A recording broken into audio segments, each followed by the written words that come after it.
Hi, welcome back to Joe Blogs.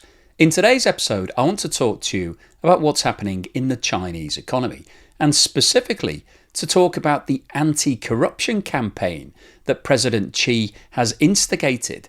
And unfortunately, he's decided to ramp this up at a time when the markets are at an all-time low, the property sector is on its knees, consumer confidence is down in the doldrums, and the economy is really struggling to be able to hit its 5% target for 2024. And in China, they take their anti-corruption campaigns very seriously. So seriously, in fact, that a recent banker who was found guilty of misappropriating funds has been sentenced to death. And he's not the first person to have received the death penalty, and some people have actually been executed. So China are not messing around when they talk about investigating people and finding the cause of misappropriated funds. And this is now sending shockwaves through the Chinese business world. And as a result of this, we are seeing a major reduction in business expenses. A lot of companies are reining back on things like flights, hotels, lunches, and spending.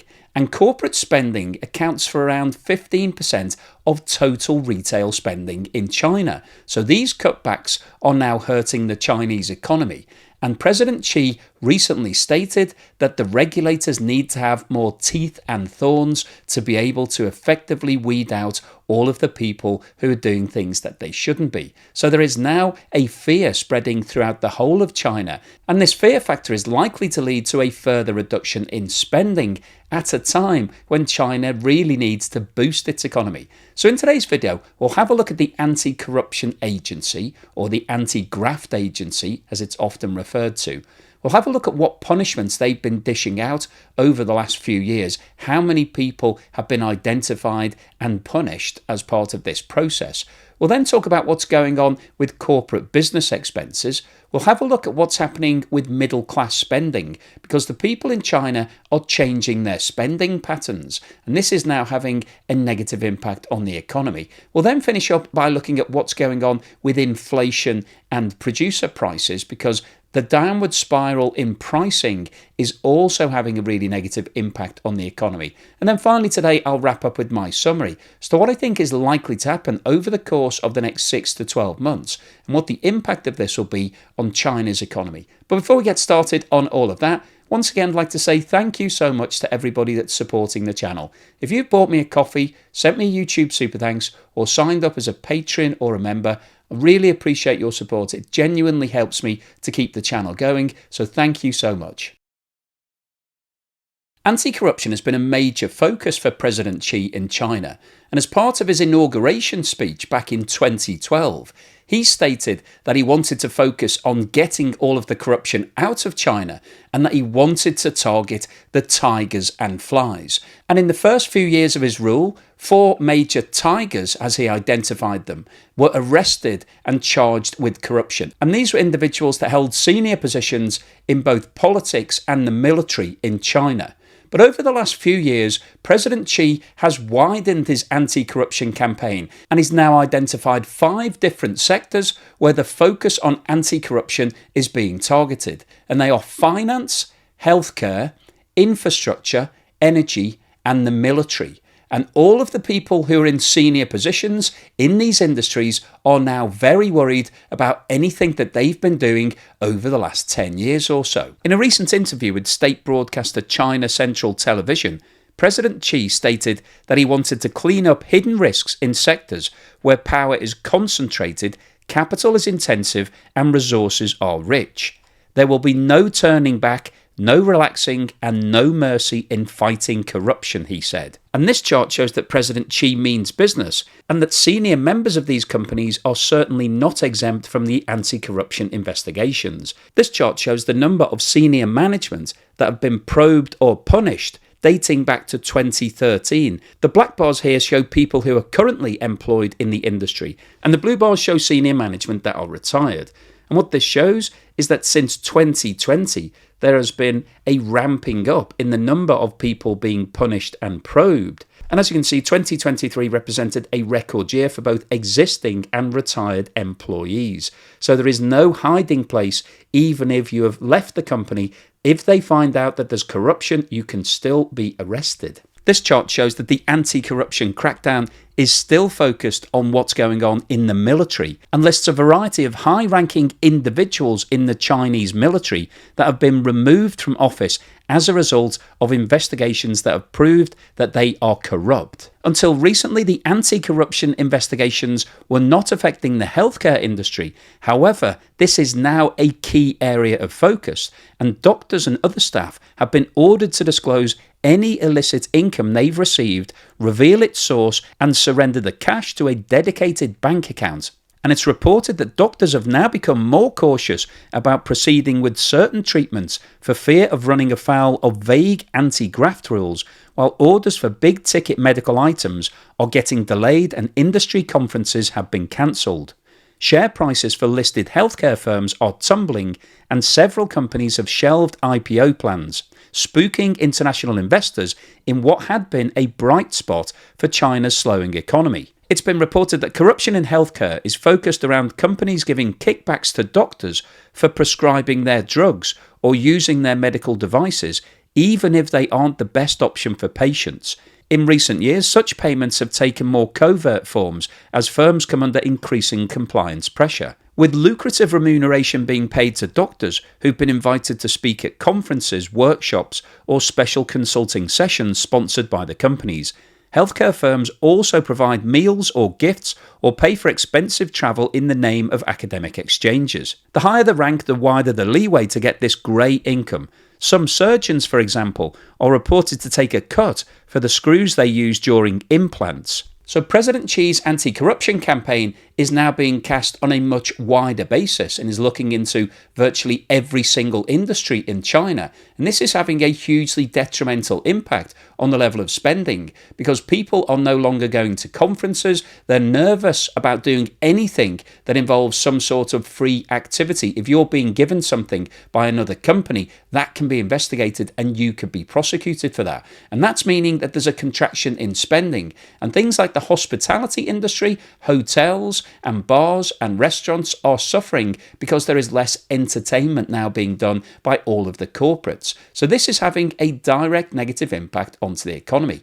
But let's have a look at some of the punishments that are being dished out by the anti-corruption campaign. Since the anti-corruption campaign was introduced in 2012, it's estimated that over 5 million people have been charged and prosecuted with corruption in China. And the punishment that these people have received have ranged from fines to prison sentences to death sentences. And most recently, the former head of China Merchants Bank was given a suspended death sentence for accepting bribes. Tian Huiju, a former president of China Merchants Bank, has been sentenced to death, suspended for 2 years, for accepting bribes, abusing power, trading on the basis of undisclosed information, insider trading and leaking inside information. In addition to the death sentence, he's had all of his personal property confiscated and been sentenced to 15 years in prison and given a fine of $45 million. And it's been reported that the reason that his death sentence has been suspended is that he cooperated with the authorities and provided them with full details of everybody else that was involved. And this isn't the first time that somebody's been given the death penalty.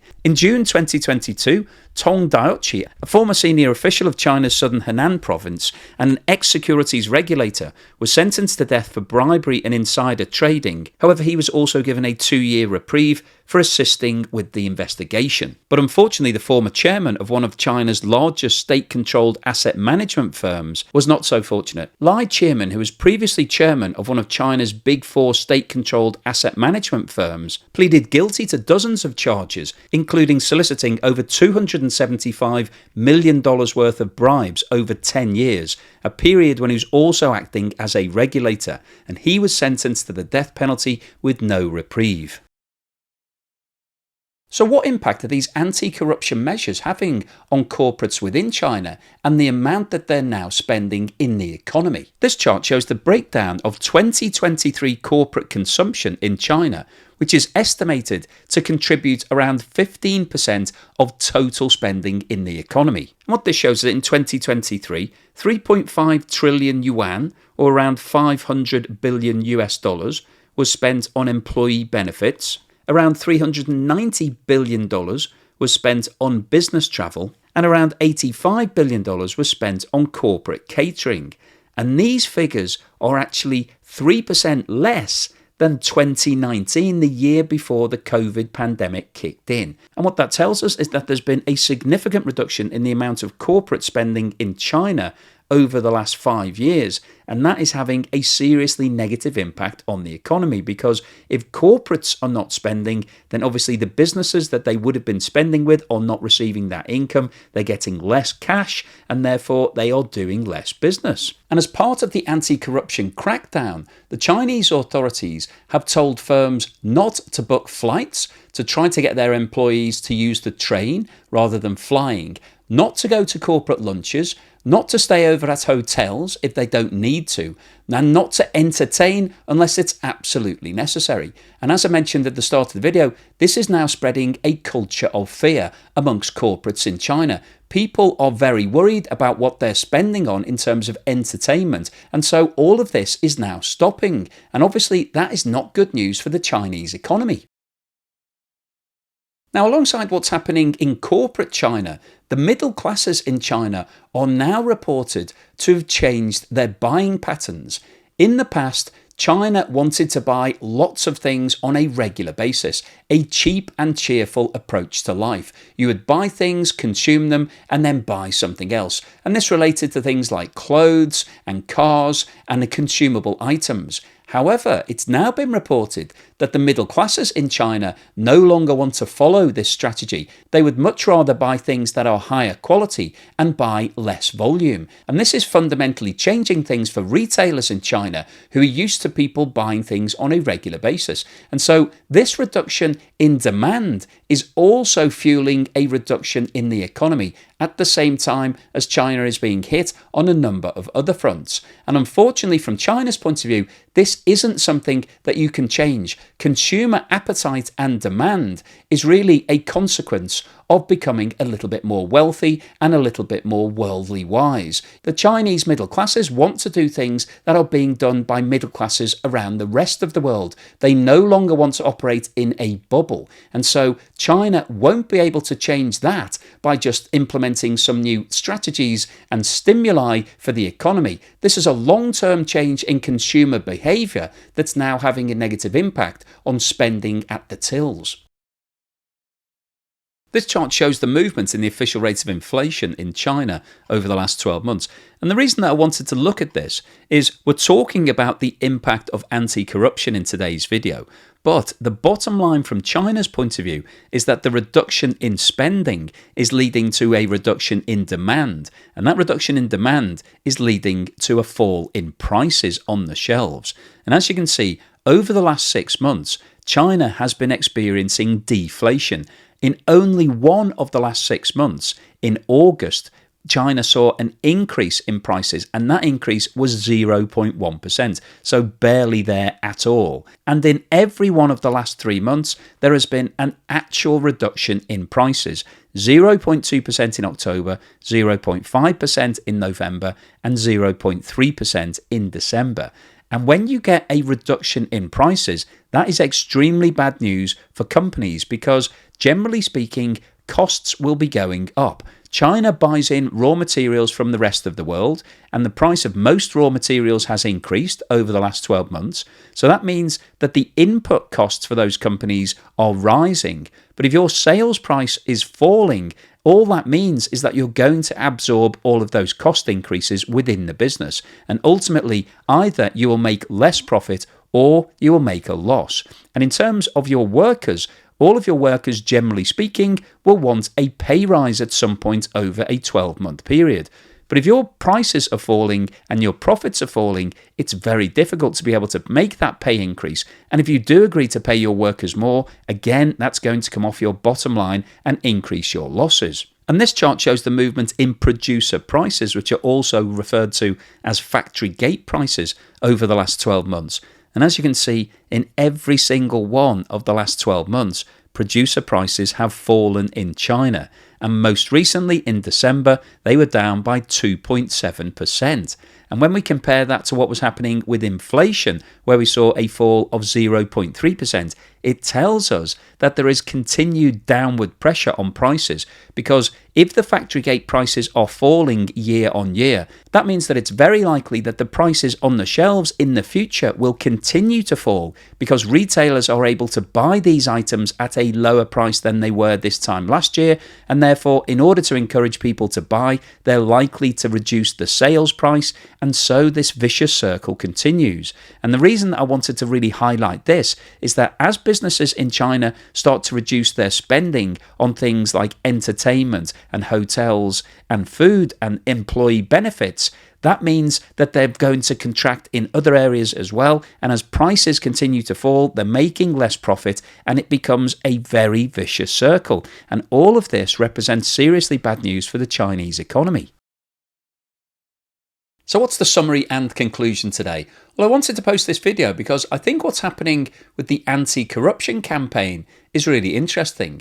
In isolation, this obviously is a good thing. There was a lot of corruption in China historically, and when President Xi took over, he wanted to root that out. He wanted to try and get rid of what he was referring to as tigers and flies, some of the really big hitters who were taking millions out of the economy. And he's been successful in achieving that goal.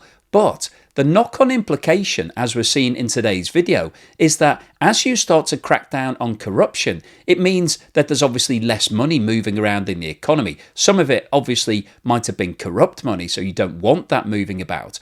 But it's now spreading a culture of fear. And as more and more people are arrested, sent to prison, and even some of them have been given the death penalty, which is obviously the ultimate deterrent, when you read about that, obviously that would make you think twice about doing anything that's even remotely corrupt, because you may actually face the death penalty yourself.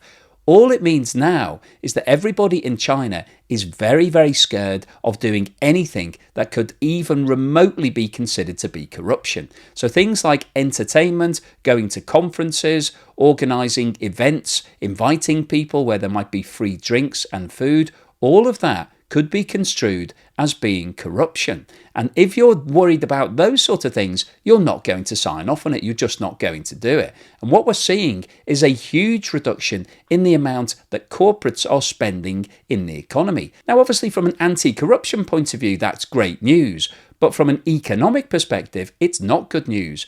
China is hoping to achieve 5% growth for 2024, so it needs to have a booming economy. It wants everybody to start spending, not just consumers, but also corporates, because from a business point of view, it doesn't really matter whether it's a corporate booking or a private booking, it's still cash in the till for your business.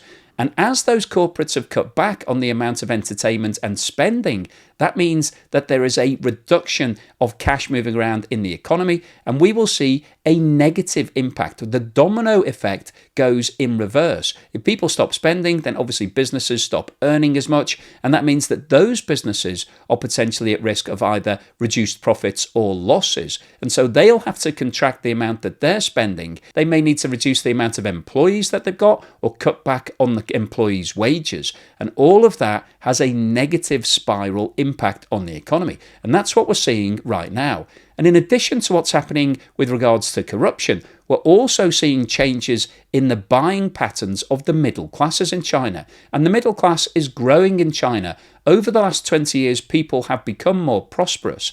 And those middle classes are now changing what they're doing. They're no longer buying cheap and cheerful items. They want to buy higher quality on a less regular basis. And in addition to that, it's also been reported that they're now saving more money. In the past, a lot of those middle classes had aspirations to buy property because property was a one-way bet in China for a very long time.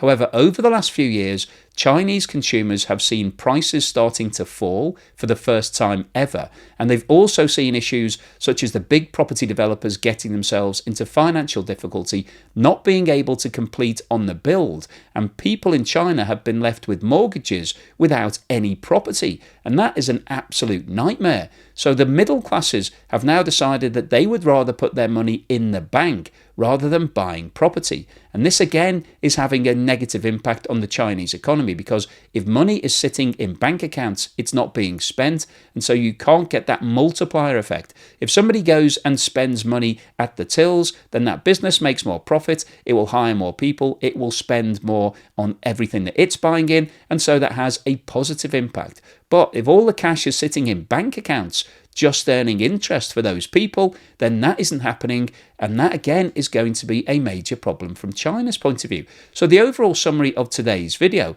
is that the negative knock-on impact of the anti-corruption campaign that President Xi introduced over 10 years ago is now starting to hurt businesses in China, because people are concerned about signing off on expenses, and so they're not doing it. And in addition to that, the middle classes are changing the way they operate. They no longer want to just spend money as soon as they receive it. They're starting to hold on to it, buying in different ways and saving money. And both of these issues are a major negative for China at a time when it needs to really boost its economy. It needs to get businesses and individuals spending as much as possible to try to fire up the economy. And all of this puts a major question mark over whether or not China will be able to achieve its 5% growth target for 2024. So hopefully you've enjoyed today's video, you found it useful, informative and thought-provoking. If you've liked what I've said, then please give me a thumbs up. Thank you for watching this video all the way through to the end, and here's something to put a smile on your face.